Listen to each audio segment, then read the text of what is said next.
મિત્રો આજે હું આપને મારું ગામ બતાવીશ। મિત્રો ગામડું એટલે ક્યારેય ના ભૂલી શકાય અને ગાડા ભરાય એવી અસંખ્ય મીઠી યાદોનો દરિયો એટલે ગામડું। મિત્રો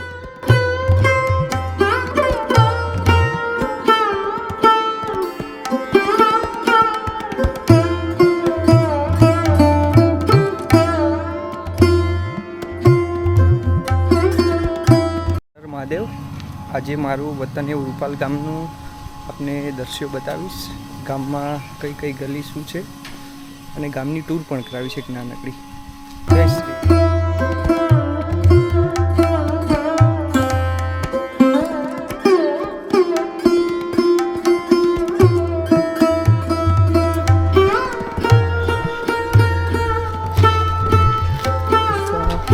મહાદેવ નીલકંઠ મહાદેવ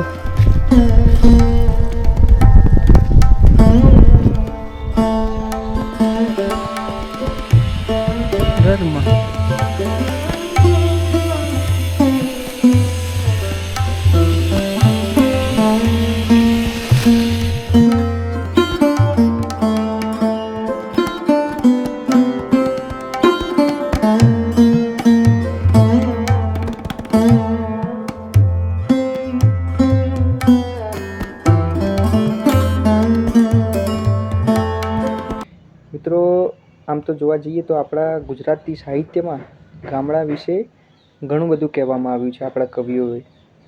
તો હું આપને બે ચાર લાઈન સંભળાવીશ કે ગામડું કેવું હોય અને ગામમાં શું હોય।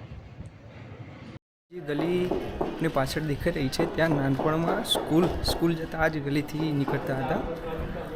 નાનપણમાં ખૂબ જ મસ્તીને બધું યાદો જોડાયેલી છે આ ગલીઓથી અને ખૂબ જ સ્મરણો છે બધા મિત્રો સાથેના પણ। તો મિત્રો ગામડું એટલે ધૂળ ઢેફાની પાણા હોય, ભીતે ભીતે છાણા હોય, ટાણા એવા ગાણા હોય, મળવા જેવા માણસ હોય, ઉકરડાને ઓટા હોય, બળદિયાના જોટા હોય, પડકારા હાકારા હોય, માણસ મનના મોટા હોય, માથે દેશી નળિયા હોય, વીઘા એકના ફળિયા હોય, બધા હૈયા બળિયા હોય, કાયમ મોજે દરિયા હોય।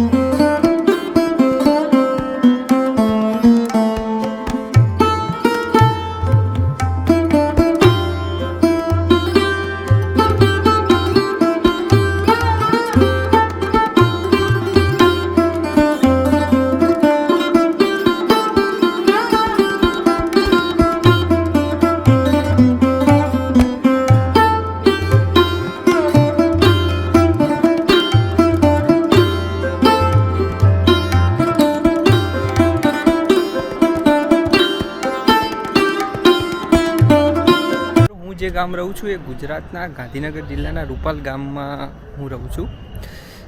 ગામમાં બહુ જ ઐતિહાસિક ને પ્રાચીન મંદિર એવું રૂપાલ ગામમાં વરદાયમાનું મંદિર પ્રાચીન એવું આવેલું છે। મિત્રો આપ અહીંયા જોઈ શકશો કે શિવજીની 71 ફૂટની પ્રતિમા પણ અહીંયા ટૂંક સમયમાં બનવામાં આવવાની છે। તો આગળ પણ હું બતાવીશ। ખૂબ જ વિખ્યાત એવું મંદિર માતાજીનું અને પાંડવો કાળ નું પલ્લીનું જે રહસ્ય છે, મહત્ત્વ છે એ પણ બતાવીશ। અને આ જોઈ શકશો સમીનું ઝાડ, આ પણ પાંડવો કાળ વખતનું આ ઝાડ છે। મિત્રો બહુ જ ઐતિહાસિક ગામ છે।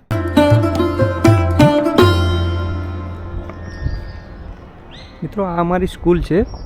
નાનપણથી અહીંયા હું આ સ્કૂલ વરદાયની સ્કૂલમાં ભણેલો છું અને નાનપણમાં અહીંયા મંદિરમાં પણ ખૂબ જ દર્શન કરવા આવતા હતા નાનપણથી જ। તો પાંડવ કાળનું ઐતિહાસિક કાઠિયા મંદિર।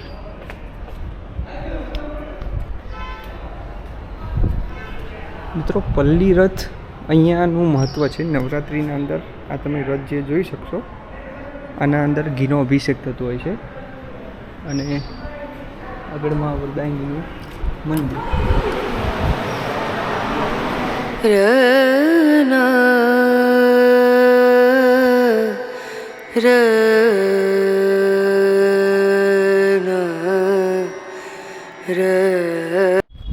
મિત્રો આપણે દર્શન કરી લીધા છે મા વરદાયી માતાજીના અને ખૂબ જ પાછળ મંદિર જોઈ શકશો પુનઃનિર્માણ કરેલું છે। ખૂબ જ ખૂબ જ એક ઐતિહાસિક મંદિર અને ખૂબ પોઝિટિવ જગ્યા છે મિત્રો. આપ પણ ગાંધીનગર આજુબાજુ આવો ત્યારે મા વરદાયિની માતાજીના મંદિરના દર્શન કરવા અવશ્ય આવજો. આ પૂજા ભંડાર છે, સામો કાર્યાલય છે અને આ પ્રકારનો નજારો મિત્રો. આ સ્કૂલનો પાછળનો ભાગ છે, શ્રી વરદાયિની હાઈસ્કૂલ. મિત્રો અહીંયા જ 10 ધોરણ સુધી અહીંયા આ સ્કૂલમાં ભણેલો છું મિત્રો. આ એ જ દિવાલે હું ઊભો છું જ્યાં એ દિવાલમાં હું અંદર વર્ષો પહેલાં બેસતો હતો. ત્યાં ભણવાનું, નાનપણથી ભણવાનુંથી લઈને બધું શિક્ષા આ સ્કૂલમાં મેં લીધેલી છે મિત્રો. ખૂબ જ યાદગાર બધા શિક્ષકો, ગુરુજનો અને મારા મિત્ર સર્કલના પણ ખૂબ જ યાદગાર બધા ક્ષણો છે હતા.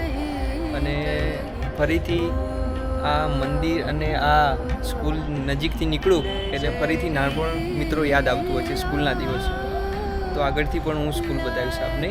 જય શ્રી રામ મિત્રો. આ સામે દેખાય ગેટ એ અમારી સ્કૂલ છે અને આ જે સ્કૂલના બાજુમાં જે મેદાન દેખાય છે, બાજુમાં બ્લોકના પાછળ એક વિશાળ મેદાન છે. ત્યાં મેદાનમાં ખૂબ જ રમતા હતા નાના હતા ત્યારે.